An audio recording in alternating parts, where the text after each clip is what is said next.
Dear lovely students, मैं आनंद कुमार कर्ण अपने YouTube channel एक करंस क्लासेस इंडिया नंबर 1 नाग मंदिर मिश्रा टोला से आपके बीच प्रस्तुत हूँ। दोस्तों, आज का बहुत ही सुंदर सत्र लेकर LCM एंड HCM का ये पार्ट 4 वीडियो आपके बीच हाजिर हूँ। दोस्तों, आपको जानकारी दे दूं कि आप वीडियो के नीचे दिए गए लिंक से हमारे फेसबुक पेज, फेसबुक ग्रुप में जुड़ सकते हैं। इंस्टाग्राम और टेलीग्राम पर भी मुझे आप फॉलो कर सकते हैं। तो मैं वीडियो के नीचे डिस्क्रिप्शन में लिंक दे दिया हूं, आप उसके माध्यम से मुझे इंस्टाग्राम, टेलीग्राम, फेसबुक पेज और ग्रुप में हमसे आप जुड़ सकते हैं, फॉलो कर सकते हैं। दोस्तों, आज के इस वीडियो के बनाने में जो हमारे टेक्निकल असिस्टेंट हैं मिस्टर चंदन जी, उनको भी धन्यवाद ज्ञापित करते हुए, साथ ही हमारे कोचिंग के director sir mister Raju sir ji से आप 9934849798 पर संपर्क करके कोचिंग संबंधी किसी भी प्रकार की जानकारी प्राप्त कर सकते हैं। तो दोस्तों, आइए आज हम यह बहुत ही सुंदर सा सेशन को शुरू करता हूं। अगर आपने मेरा चैनल सब्सक्राइब न किया हो तो वीडियो के अंत तक बने रहिए।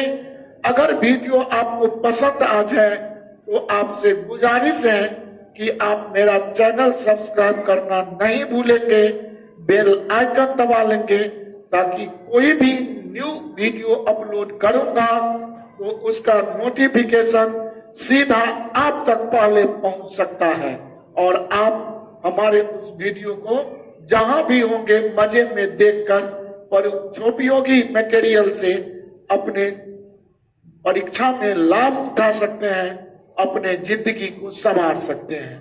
तो आइए दोस्तों, मैं कुछ आज खास प्रश्नों का चर्चा करता हूं जो LCM SCM से बराबर पूछते आया है विभिन्न परीक्षा का बोर्ड, और आगे भी निश्चित ही LCM SCM से ऐसे प्रश्न पूछे जाने की प्रबल संभावना है।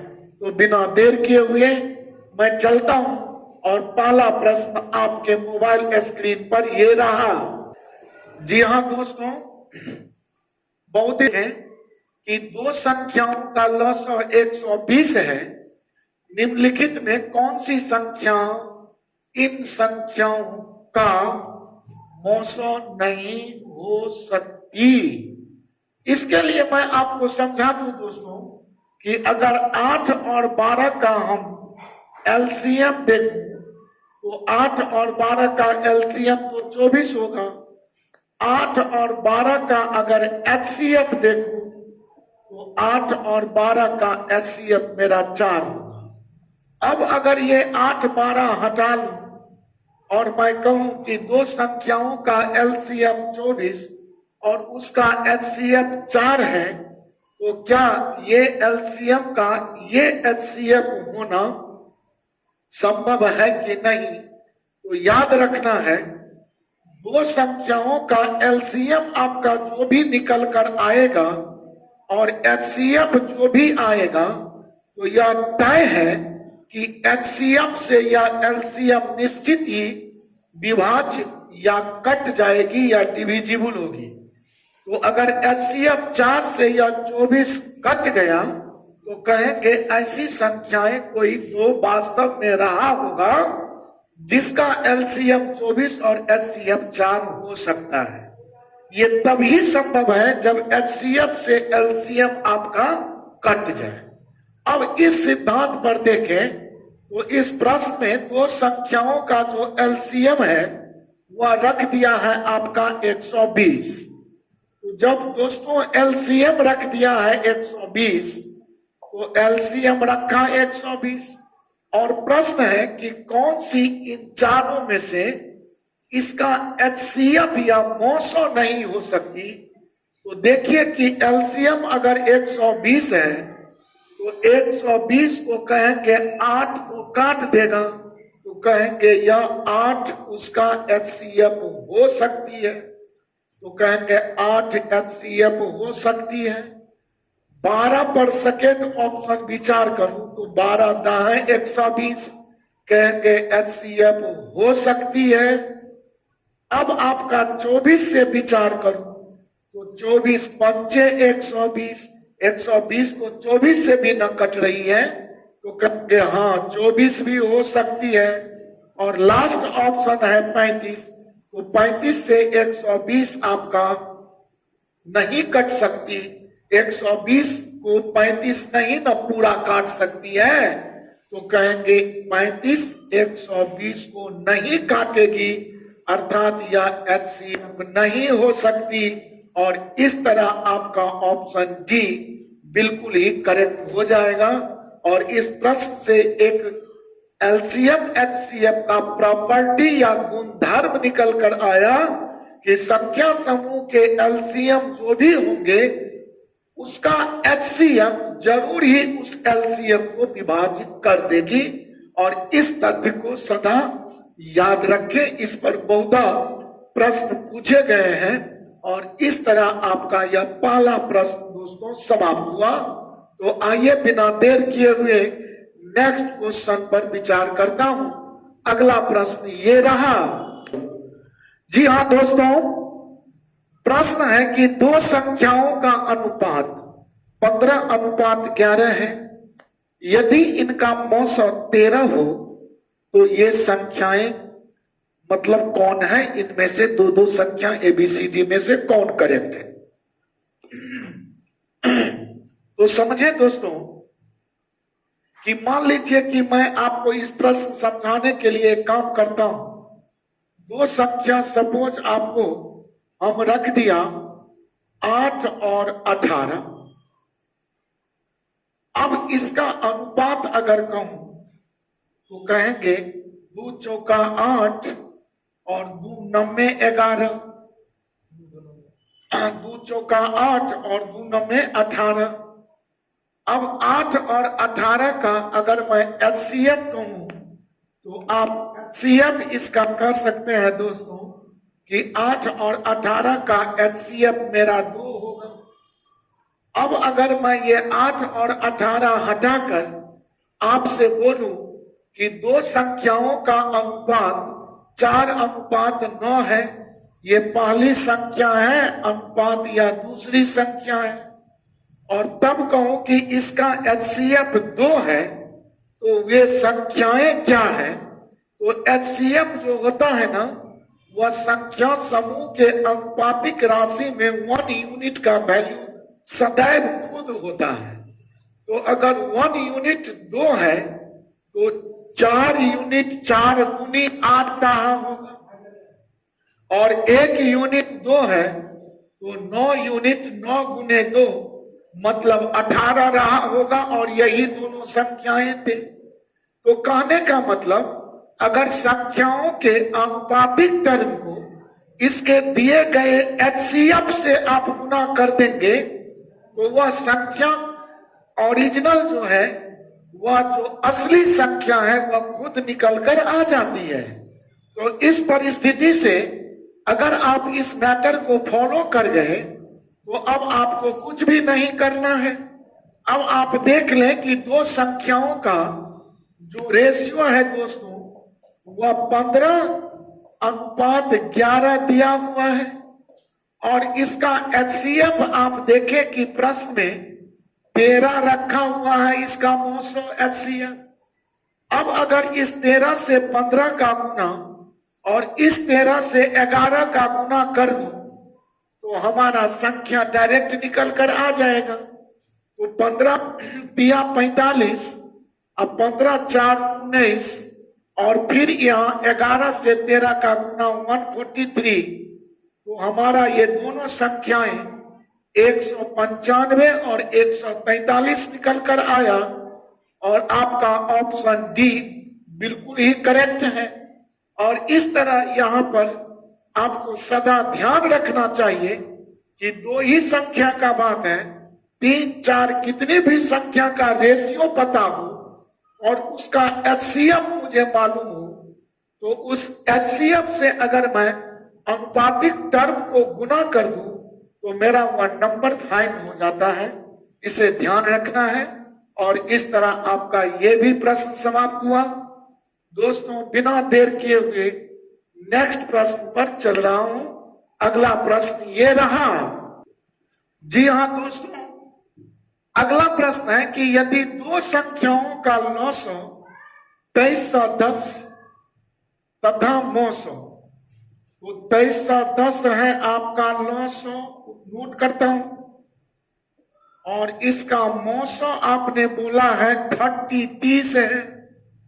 यदि इनमें से एक संख्या, तो आपका जो पहली संख्या है वो 210 है, तो दूसरी संख्या आपको फाइंड करना है। तो दूसरी संख्या क्या है?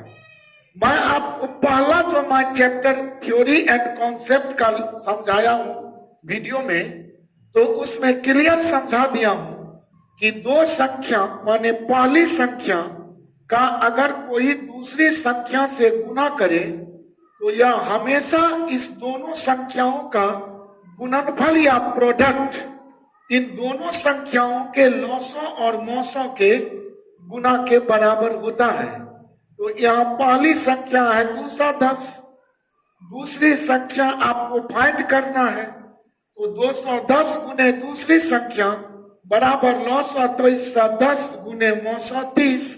अब अगर इससे मैं काम करूं तो इस जीरो से इस जीरो को काट लेता हूं, और 21 से अगर करूं तो 21 से या 11 बार में 231 कट जाएगी। और अब सेकेंड नंबर के लिए 11 का 30 से गुना 11 तिया 33, 330 मेरा ऑप्शन फर्स्ट ही निकल कर आ गया। और यह सूत्र काफी उपयोगी है, जिसे मैं फर्स्ट वीडियो में समझा दिया था कि दो संख्याओं का जो गुणनफल होता है, पहली संख्या गुने दूसरी संख्या का जो वैल्यू होता है, वह इन दोनों संख्याओं के एलसीएम और इसके एचसीएफ के गुणनफल के बराबर होता है। और इन चार पदों में से कोई भी 3 पद देकर आपसे एक पद मांग सकता है, और मांग क्या सकता है? अभी अभी सेकेंड नंबर आपसे मांगा, जबकि 1, 2, 3 टर्म आपको दे दिया, चौथा टर्म आपसे पूछा था, जो हम क्विक एंड फास्ट फाइंड कर लिया। बिना देर किए हुए दोस्तों नेक्स्ट क्वेश्चन पर चल रहा हूं। दोस्तों नेक्स्ट क्वेश्चन है कि 5 घंटियां क्रमशः 6, 8, 12, 18 और 45 सेकेंड्स के अंतराल पर बजती हैं। यदि ये प्रातः 7 बजे एक साथ बजना आरंभ करे तो पुनः ये एक साथ कितने देर बाद बजेगी? तो आपको कुछ भी नहीं करना है। ऐसा प्रश्न देखिए, तो दिए गए जो सेकेंड का अंतराल है, इंटरवल ऑफ जो सेकेंड्स है बजने का, अगर मैं इन तमाम का एलसीएम फाइंड कर लूं, तो वह एलसीएम में आने वाला जो यूनिट होगा वही यूनिट पर एक साथ पुनः बजेगी। तो अगर आप देख लें तो मैं कह सकता हूं इसको कि 6 का मतलब है 2 गुने 3, 8 का मतलब 2 क्यूब, 12 का मतलब 2 स्क्वायर गुने 3, 4 तिया 12, या 2 गुने 3 स्क्वायर 9, 45 का माने 3 स्क्वायर 9, 5 45। अब अगर इसका एलसीएम फाइंड करूं ना, तो 2 के लिए एलसीएम 2, 2 क्यूब, 2 स्क्वायर 2 में सबसे बड़ा टर्म 2 क्यूब, और फिर हम 3 के लिए रखूं तो 3, 3 और 3 स्क्वायर में बड़ा वैल्यू 3 स्क्वायर, और एक टर्म 5 आया है, तो एलसीएम ऑल होने के कारण 5 भी रखने होंगे। ये 2 दूनी 4 दूनी 8, 8 5 40, और ये हुआ 9, तो 40 9 में 360 सेकेंड, और 360 सेकेंड को अगर मिनट बनाऊं तो 360 में 60 से भाग लगा दूं, और इस तरह यह 60 छक्के 6 मिनट। और यहां पर चूंकि पूछ रहा है कितने देर बाद बजेगी, तो आपका ऑप्शन भी सही है, बी सेकेंड ऑप्शन 6 मिनट।